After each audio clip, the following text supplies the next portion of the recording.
The halls of the Galactic Council's Grand Chamber echoed with murmurs as the representatives gathered for the latest session. Among the myriad alien species, each adorned with their unique colors, shapes, and customs, Earth's ambassador stood resolute but uneasy.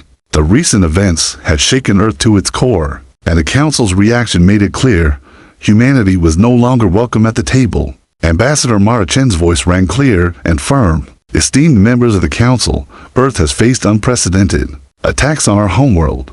We ask for support, assistance, and cooperation. A cold silence followed. From the Council's high podium, Speaker Zel Darnik addressed the Assembly. His voice was calm, yet laced with an unmistakable edge. Earth has repeatedly violated interstellar treaties, endangering the fragile peace we have built. The Council cannot afford to endorse reckless behavior. Mara's eyes narrowed. Our actions have been in defense. We seek only peace and the right to protect our people. Zell's gaze was unyielding. The Council's decision is final. Earth will not receive aid or intervention. We recommend all members distance themselves from Earth's affairs. A wave of shock rippled through the chamber. Allies exchanged uneasy glances, while rival species whispered of Earth's fall from grace. Ambassador Chen's face hardened with determination. The Council's abandonment was a betrayal not just of Earth, but of the principles the galaxy claimed to uphold. Back on Earth, news of the Council's decision spread like wildfire. Citizens across continents gathered, eyes glued to broadcasts. Absorbing the harsh reality, the galaxy had turned its back on humanity. Governments scrambled to reassess their positions, while military commanders convened emergency councils. General Marcus Reed paced the command center beneath the ruins of New York City, his voice steady despite the tension. We can't rely on others anymore. If the galaxy won't stand with us, we'll stand for ourselves. Scientists and engineers hurried to their labs, unlocking hidden projects that had long been kept in shadows. Programs designed for times exactly like this. The world's greatest minds worked tirelessly, transforming civilian technology into tools of defense. In the streets, the people of Earth faced fear and uncertainty, but also a flicker of hope. Stories of resilience and courage spread, farmers turning fields into training grounds, students volunteering for technical support roles, engineers crafting new designs. Meanwhile, the Galactic Council issued a formal statement, framing Earth as a rogue state threatening galactic stability, yet beneath the polished words, anxiety simmered. Many in the Council privately feared humanity's potential, its rapid technological progress. An unyielding spirit in a hidden command center beneath the surface of Earth's largest spaceport. Captain Aria Cortez stood before a holographic display of the planet and its surrounding space. They've turned their backs, but that doesn't mean we're defeated, she said, her voice resolute. They underestimate us. It's time to remind the galaxy why humanity belongs among the stars. Her officers nodded, understanding the magnitude of the moment. The coming days would define Earth's future, not as a dependent member of the Galactic Council, but as a sovereign force. As night fell over Earth's battered cities, ships and secret shipyards began to hum with life. The deadliest fleet humanity had ever built was no longer just a plan, it was becoming reality. And the galaxy would soon learn, when the Council turns its back, humanity responds with the fiercest determination. The silence left by the Galactic Council's rejection weighed heavily on Earth, but it ignited a fire within humanity's heart. Across the planet, every sector mobilized. Cities that had once felt powerless now hummed with renewed purpose. Hidden shipyards long dormant surged back to life, and the brightest minds of science and engineering worked around the clock. In the depths of the sprawling underground complex, beneath the Sahara Desert, Dr. Leon Reyes adjusted the settings on a massive assembly line. Swarms of robotic arms pieced together sleek spacecraft, each more advanced than any that had previously orbited Earth. These ships are more than machines, Leon told her team. They're symbols of what we can achieve when pushed to the edge. Nearby, Captain Aria Cortez oversaw the coordination of fleets and personnel. Her years of experience in space combat gave her an edge as she mapped out deployment strategies. Speed and adaptability will be our greatest weapons, Cortez said firmly. We don't have the numbers the Galactic Council has, but we have the ingenuity and the will to outsmart them. The Earth fleet was unlike any other. These were not just warships, they were living, breathing extensions of humanity's spirit. AI co-pilots worked alongside human commanders, drones swarmed in perfect harmony, and weapon systems adapted in real time to enemy tactics. Meanwhile, on the political front, Earth's leaders began reaching out to systems and factions marginalized or ignored by the Galactic Council, small, independent colonies, miners on remote asteroids, and fringe worlds all had reasons to distrust the Council's authority. "We're not just building a fleet," said Ambassador Mara-Chen in a private meeting. "We're building alliances forged in shared experience those who have felt the sting of neglect." These alliances, though tentative, carried hope. A network of intelligence and support began to form, feeding Earth with information about the Council's movements and weaknesses. Back on Earth, the training programs accelerated. Volunteers from every walk of life lined up to serve: pilots, engineers, medics, even those with no formal military experience but a fierce determination to defend their home. In a massive simulator dome, young pilot Jamal Al-Karim gripped the controls as his virtual fighter weaved through asteroid fields and enemy fire. Sweat trickled down his brow, but his eyes shone with focus. "Remember," his instructor's voice echoed, "the Council's forces are powerful, but they rely on predictability. Be unpredictable." Jamal nodded. "We'll show them humanity's unpredictability." As the fleet took shape, a sense of unity spread through the people. From the towering megacities to the scattered farming communities, humanity stood ready not just to survive, but to reclaim its place in the galaxy. The Galactic Council, for all its power and influence, had underestimated one vital element: the human spirit. Underneath the stars, Earth prepared to rise. The hangars of Earth's secret space stations echoed with the hum of newly constructed warships, the shining symbol of humanity's resolve. Each vessel was a masterpiece of innovation, combining human ingenuity with the latest breakthroughs in technology. Captain Aria Cortez stood at the forefront of the fleet's commissioning ceremony, her gaze sweeping over the rows of ships that promised to change the balance of power in the galaxy. "These ships are not just tools of war," she addressed the assembled crew and engineers. "They represent everything Earth stands for: resilience, creativity, and the refusal to be silenced." The ships themselves were marvels of design. The Vanguard class, swift and heavily armed, boasted adaptive shielding and advanced kinetic cannons. The Spectre class specialized in stealth and electronic warfare, capable of infiltrating enemy lines undetected. Drones swarmed from the Aegis, carriers like a living storm, overwhelming foes with relentless precision. But what made the fleet truly formidable was the integration of human intuition with artificial intelligence. Each ship housed a neural link system allowing pilots and AI to synchronize their actions seamlessly. This blend of mind and machine enabled unprecedented maneuverability and tactical flexibility. Lieutenant Quan, the fleet's lead AI specialist, demonstrated the system's capabilities to Cortez. "Our pilots don't just command the ships, they become one with them. The AI learns, adapts, and anticipates alongside human instincts." Cortez nodded, her confidence growing. "The Galactic Council's fleets may be larger, but they lack this bond. They fight with rigid protocols. We fight with heart."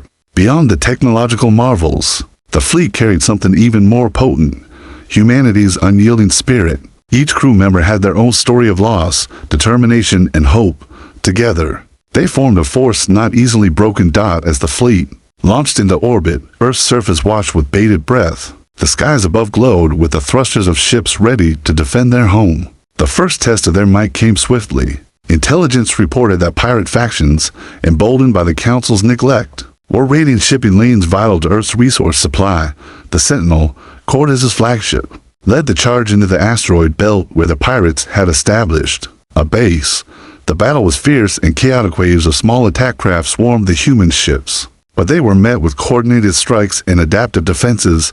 Jamal Al-Karim, now a freshly minted pilot, danced through enemy fire, his fighters' systems responding to his every thought through the neural link. He felt the exhilaration of the fight, knowing each maneuver kept his comrades safe. The Vanguard-class vessels unleashed kinetic barrages that shattered pirate frigates, while Spectre ships disabled enemy communications, throwing their ranks into disarray.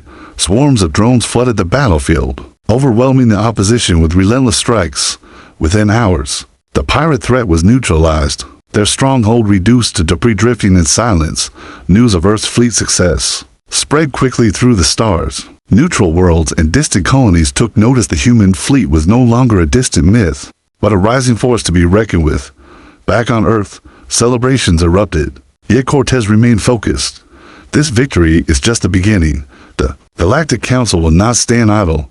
We must be ready for what comes next. As night fell, the Sentinel crew gathered to reflect. Each knew the road ahead was perilous, but their hearts burned with hope and defiance. Humanity's deadliest fleet had arrived, and the galaxy's old order was beginning to tremble. The asteroid belt shimmered against the backdrop of distant stars, a maze of rocks and shadows where danger lurked in every corner. Captain Aria Cortez's fleet had dispatched the Sentinel and a squadron of agile fighters to secure the region. But this mission was more than a simple cleanup. It was a message across the galaxy. Neutral systems and distant observers tuned into the unfolding battle. Earth's fleet wasn't just defending its home, they were staking a claim, announcing that humanity had arrived with fierce determination. The pirate faction, known as the Black Claw, had grown bold in the Galactic Council's absence. Their raids disrupted vital supply lines, and their brutality sowed fear among the outer colonies. Neutral worlds, caught between council politics and the growing threat, watched carefully. Status report: Cortez demanded from Lieutenant Quan as her ship slid silently through the belt's twisting corridors.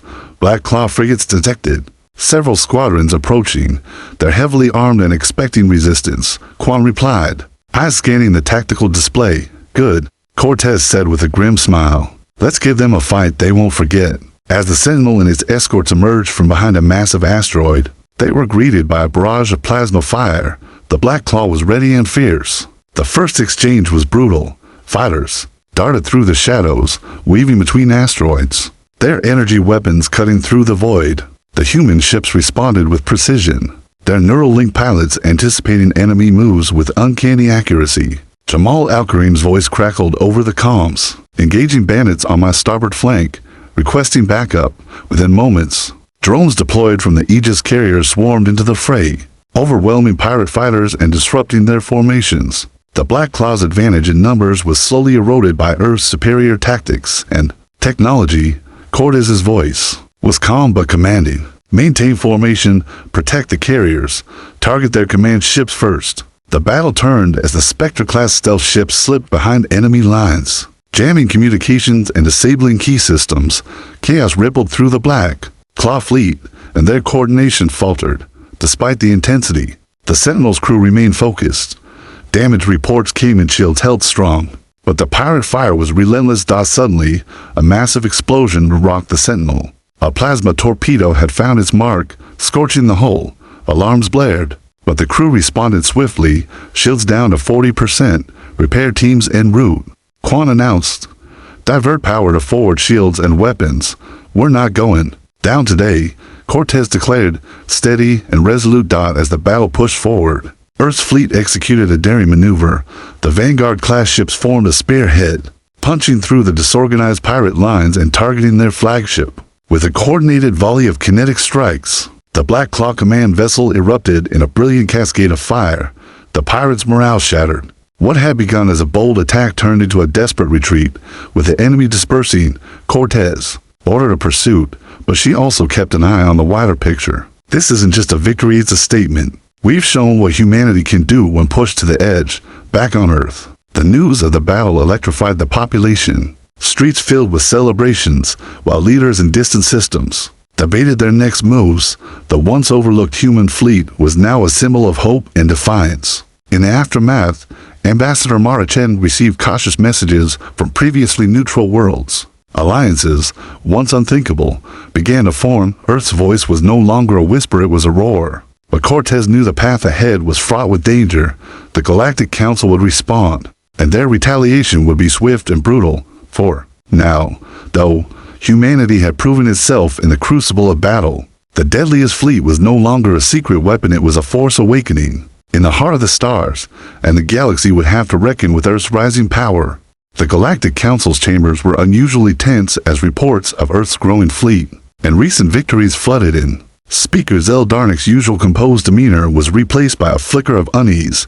The Council had expected humanity to falter after the rejection, but instead, Earth had risen with unmatched resolve. The humans had become a problem far greater than anticipated, whispered Counselor Veshra, a reptilian diplomat from the planet Zeltris. Their fleet's success is rallying support from systems we once considered neutral. Around the chamber, murmurs of agreement spread. The Council had underestimated not only Earth's technological advancements, but also the indomitable spirit that united its people.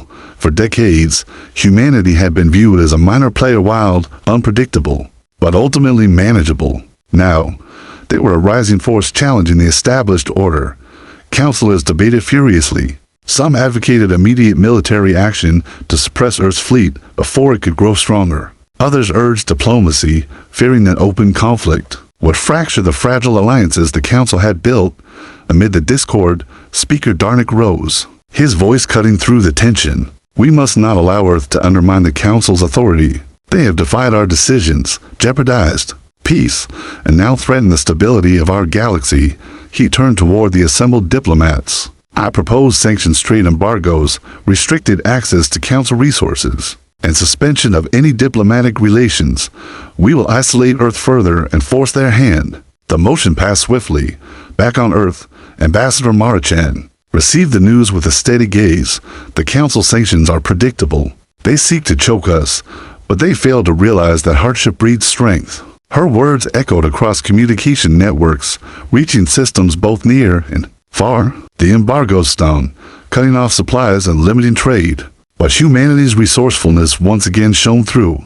Underground factories shifted production lines. Mining colonies accelerated extraction of rare minerals, and scientists developed synthetic alternatives for scarce materials. Every sector of society pulled together, turning adversity into innovation. Captain Aria Cortez received an urgent message from the Council's envoy, a cold invitation to negotiations framed by threats. The message was clear: submit or face annihilation. Cortez gathered her officers in the Sentinel's command room. They want to intimidate us.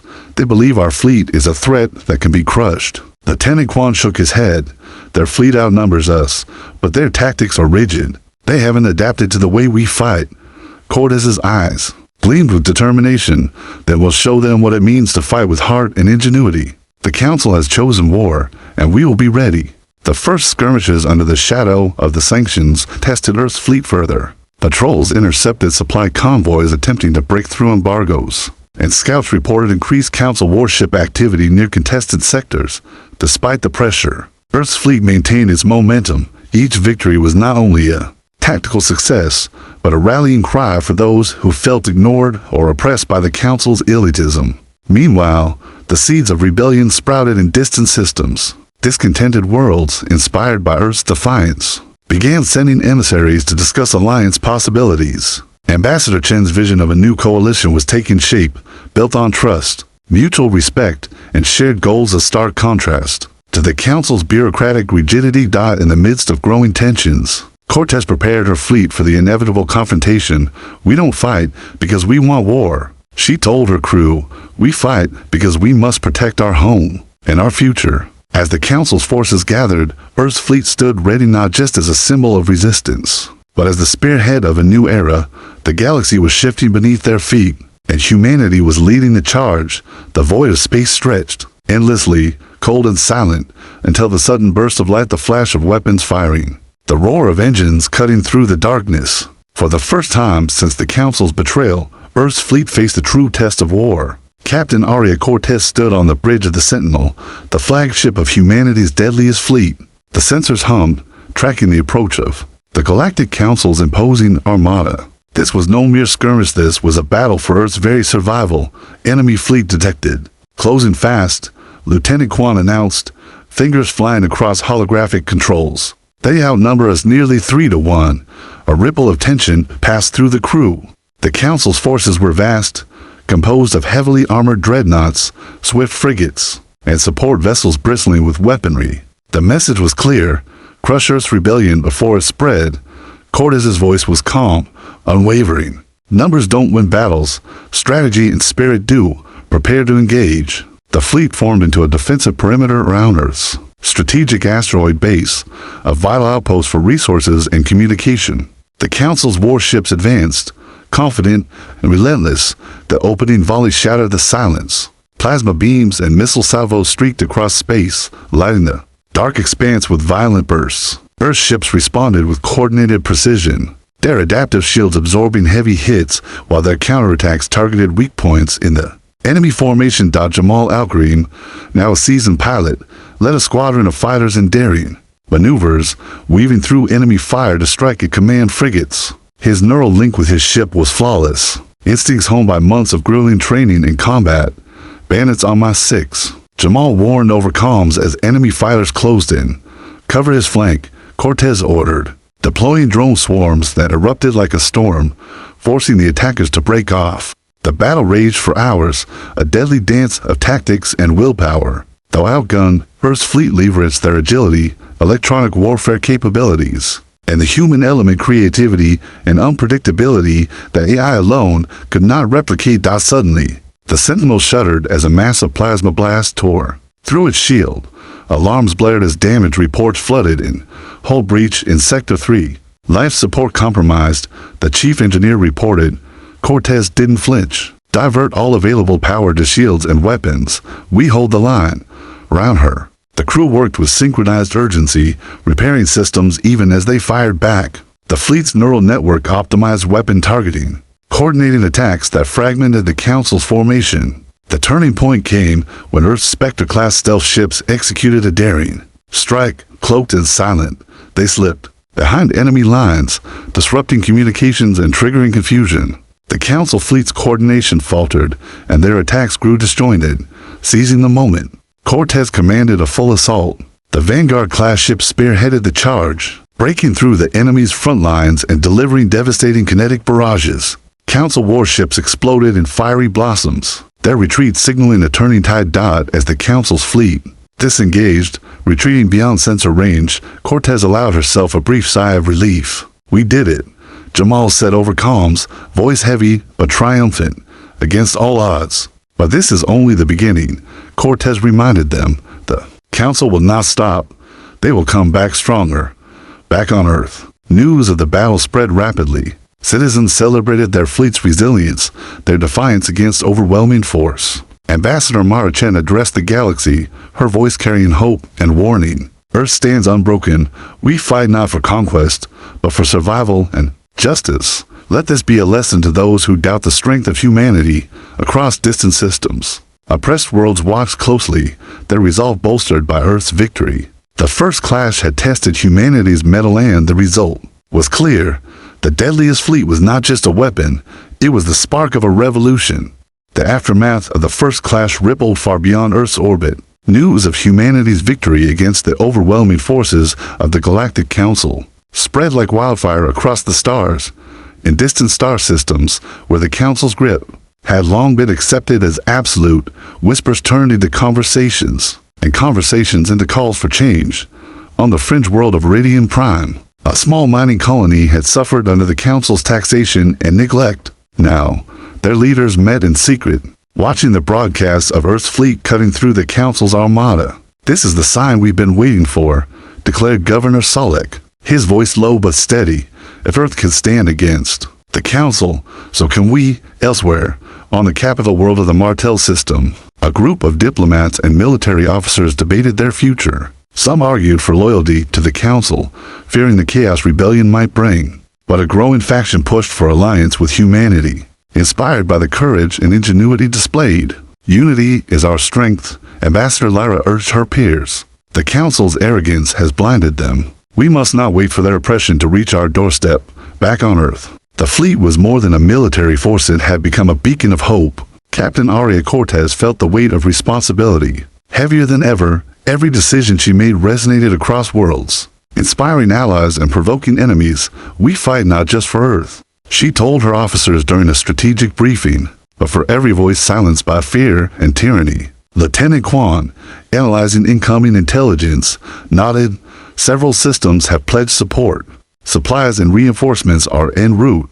Cortez allowed herself a rare smile. We are no longer alone. With new allies, Earth's fleet expanded its reach. Joint patrols secured trade routes, protecting vulnerable colonies from the Council's enforcers. Diplomatic envoys traveled to negotiate alliances, weaving a network of cooperation. Yet, the Galactic Council did not remain idle. In response to the growing rebellion, they intensified their military presence and tightened their grip on core systems. Propaganda machines churned out messages painting Earth as a dangerous insurgent. A threat to galactic peace, Ambassador Mara Chen countered with broadcasts of her own, highlighting the Council's hypocrisy and the courage of those who stood with humanity. The galaxy's political landscape shifted dramatically, old alliances fractured, and new ones emerged from the shadows. Meanwhile, on the battlefield, Earth's fleet continued to refine its tactics. The neural link systems evolved, and pilots like Jamal Al-Karim became legend symbols of the human will to survive and prevail. One evening, as the Sentinel orbited Earth, Cortez stood on the observation deck, staring at the swirling blue planet. Below, "Do you ever wonder," she mused aloud, "what it will take to finally change the galaxy?" Lieutenant Quan joined her, gaze thoughtful. "Perhaps it's already happening. One battle, one alliance at a time." Cortez nodded. "Then we keep fighting, not because we seek war, but because we believe in a better future." In the distance, stars flickered like ancient fires, each one a potential ally, a home to millions watching, waiting, hoping. The spark that Earth had ignited was now a blazing flame. A galaxy once ruled by fear and complacency was awakening. And humanity stood at its center, ready to lead the way. The vast expanse of space seemed almost serene as Earth's fleet gathered in orbit, a magnificent armada of resolve and unity.